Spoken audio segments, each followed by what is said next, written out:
अस्सलाम वालेकुम, this is ODA foxtrot from defence outpost. तो दो काफ़ी बड़ी गुड न्यूज़ आ रही हैं तुर्की से। एक जो है वो कान से रिलेटेड है और दूसरी जो है एक अटैक हेलीकॉप्टर की जॉइंट प्रोडक्शन से रिलेटेड है। तो दोनों ही इंपॉर्टेंट हैं, उनके बारे में आज हम लोग डिस्कशन करेंगे। तो वीडियो काफ़ी ज़्यादा इंटरेस्टिंग होने वाली है। लेकिन अगर अभी तक चैनल को सब्सक्राइब नहीं किया तो please make sure to like this video and do subscribe to the channel. अब सबसे जो अच्छी और बड़ी खबर है वो टीएफएक्स कान से रिलेटेड इस टाइम के ऊपर रिपोर्ट की जा रही है और वो ये है कि तुर्की प्लान कर रहा है टीएफएक्स कान की प्रोडक्शन लाइन को पाकिस्तान में ओपन करने का। इस न्यूज को कल से बहुत ही क्रेडिबल ओसेंट अकाउंट शेयर कर रहे हैं, कुछ इंटरनेशनल अकाउंट्स भी शेयर कर रहे हैं और जो कुछ तुर्किश अकाउंट्स हैं वो भी इस न्यूज को शेयर कर रहे हैं। तो इस वजह से इसका जो क्रेडिबिलिटी लेवल है वो काफी ज्यादा है। न्यूज पे अगर यहाँ पर थोड़ा सा फोकस करें तो तुर्की ने यहाँ पर स्पेशली प्रोडक्शन लाइन को मेंशन किया है, कोई भी असेंबली लाइन को मेंशन नहीं किया गया। प्रोडक्शन लाइन का मतलब ये है कि जो इसके अंदर मैक्सिमम पार्ट्स होंगे, जो स्ट्रक्चर होगा वो भी पाकिस्तान के अंदर मैन्युफैक्चर किया जाएगा और साथ ही साथ जो ऑनबोर्ड इलेक्ट्रॉनिक्स और एवियोनिक्स हैं वो भी पाकिस्तान की इंडिजिनस होंगी। तो प्रोडक्शन लाइन को शिफ्ट करने का एसेंशियली यही मतलब है कि एयरक्राफ्ट को पाकिस्तान के अंदर प्रोड्यूस किया जाएगा, इसके मैक्सिमम पार्ट्स जो हैं वो पाकिस्तान के अंदर मैन्युफैक्चर किए जाएंगे और अगर इस पर्टिकुलर एयरक्राफ्ट के फ्यूचर में फ्रेंडली कंट्री से ऑर्डर आते भी हैं तो वो भी पाकिस्तान से हो सकता है एयरक्राफ्ट मैन्युफैक्चर करके उन फ्रेंडली कंट्रीज को डिलीवर किए जा सके। फॉर एग्जांपल कुछ टाइम पहले सऊदी अरब की तरफ से काफी ज्यादा बड़ी न्यूज आई कि वो 100 के करीब कान एयरक्राफ्ट्स को परचेज करना चाहता है। तो कान के कहीं ना कहीं ऑर्डर्स जो हैं वो अभी से पाइल अप हो रहे हैं और अगर तुर्की पाकिस्तान को प्रोडक्शन लाइन डिलीवर कर देता है तो इसमें पाकिस्तान को बहुत ज्यादा फायदा होगा। एक तो हम अपने लिए एयरक्राफ्ट्स को मैन्युफैक्चर कर सकेंगे, वहां से रेवेन्यू की बचत होगी और साथ ही साथ हम वहां से फिर एयरक्राफ्ट्स को एक्सपोर्ट भी कर पाएंगे। तो ये जो बेसिकली चीजें हैं वो इस वजह से मुमकिन हो पाई हैं कि तुर्की हमें प्रोडक्शन लाइन शिफ्ट करने का प्लान रखता है। उसके पीछे मेन रीजन यही है कि पाकिस्तान और पाकिस्तान एयरफोर्स की जो टॉप साइंटिफिक टीम्स हैं वो इस कान प्रोजेक्ट के अंदर डायरेक्टली डेवलपमेंट के अंदर काम कर रही हैं और पाकिस्तान के जितने भी टॉप साइंटिस्ट हैं, टेक्नीशियंस हैं, वो इस टाइम पर तुर्की में मौजूद टीएआई की फैसिलिटी के अंदर इस एयरक्राफ्ट पर तुर्क इंजीनियर्स के साथ मिलकर काम कर रहे हैं। मतलब कि कोलैबोरेशन और डेवलपमेंट का जो लेवल है वो काफी ज्यादा है और इस चीज को ना सिर्फ पाकिस्तान ने एक्नॉलेज किया है बल्कि तुर्की की मिनिस्ट्री ऑफ डिफेंस ने भी और उनके प्रेसिडेंट ने भी ऑफिशियली इस चीज को रिकॉग्नाइज किया है कि पाकिस्तान की डायरेक्ट कोलैबोरेशन और सपोर्ट है टीएफएक्स कान प्रोजेक्ट के अंदर। और जहां तक मेरा अंदाजा है, मैं यहाँ पर कुछ चीज कंफर्म नहीं कह रहा, जब टीएफएक्स कान जो है वो प्रॉपर मैच्योर होगा, प्रोडक्शन फेज के अंदर आएगा तो हो सकता है पाकिस्तान इसी को पीएफएक्स प्रोजेक्ट की रीब्रांडिंग करके पाकिस्तान एयरफोर्स के अंदर इंडक्ट कर ले, जिससे पीएफएक्स का जो मेन ऑब्जेक्टिव है एक 5th जनरेशन इंडिजिनस एयरक्राफ्ट बनाने का वो कहीं ना कहीं कंप्लीट होगा, क्योंकि प्रोडक्शन लाइन पाकिस्तान के अंदर शिफ्ट हो जाएगी और साथ ही साथ जितना भी इंडिजिनस कंटेंट है उस एयरक्राफ्ट के ऊपर वो मैक्सिमम जो है वो पाकिस्तानी मेड होगा। तो पीएफएक्स के जो सारे टारगेट्स हैं वो टीएफएक्स कान के पाकिस्तानी वर्जन के साथ अचीव हो रहे हैं। बहुत ज्यादा पॉसिबल है कि पाकिस्तान इसी पाथ को फॉलो करके टीएफएक्स कान को as a PFX 5th generation fighter जो है वो पाकिस्तान एयरफोर्स की फ्लीट के अंदर शामिल करे। जो पीएफएक्स के अंडर 4.5 प्लस जनरेशन का एयरक्राफ्ट बनना है वो अभी भी पाकिस्तान एयरफोर्स मैन्युफैक्चर करेगी, वो एक अलहदा साइडलाइन प्रोजेक्ट है। तो ओवरऑल इस वीक के अंदर कान को लेकर पाकिस्तान के हवाले से बहुत ही ज्यादा पॉजिटिव खबरें आई हैं और ऐसा लग रहा है कि तुर्की और पाकिस्तान वाकई में ही इस पर्टिकुलर एयरक्राफ्ट को लेकर फ्यूचर में काफी ज्यादा कॉन्फिडेंट नजर आ रहे हैं। दूसरी जो इंपॉर्टेंट और अच्छी न्यूज है वो भी तुर्की से आ रही है, लेकिन वो अटैक हेलीकॉप्टर्स की फील्ड से रिलेटेड है और इसमें ऐसा रिपोर्ट किया जा रहा है कि पाकिस्तान और तुर्की डिस्कशंस के अंदर है कि एक नया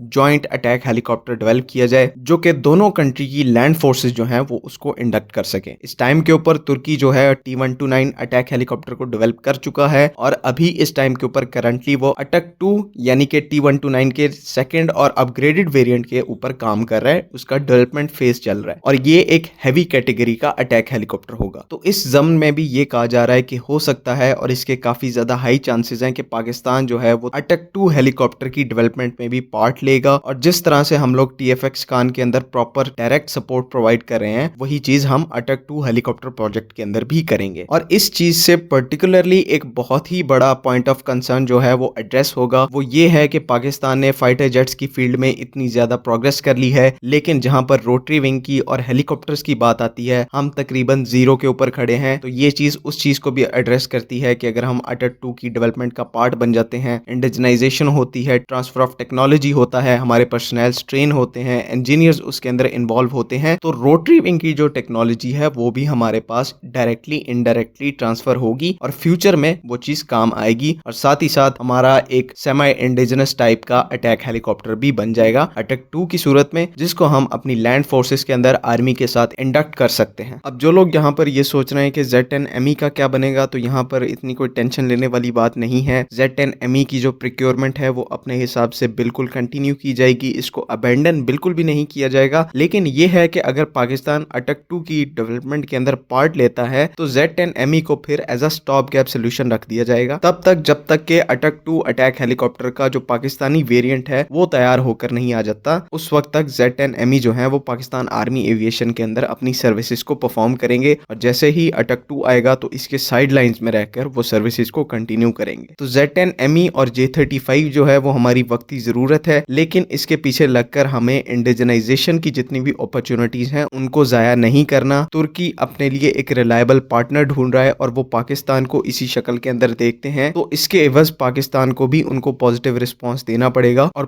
प्रॉपर टेक्निकल और डेवलपमेंटल सपोर्ट जो है उनको प्रोवाइड करनी चाहिए। ये एक बहुत ही अच्छी अपॉर्चुनिटी है दोनों कंट्रीज के लिए। आई होप कि चीजें यहाँ पर क्लियर हैं। अगर इससे रिलेटेड कोई भी कंफ्यूजन है काइंडली कमेंट्स में जरूर पूछें। बाकी अगली वीडियो तक के लिए अल्लाह हाफिज। पाकिस्तान जिंदाबाद।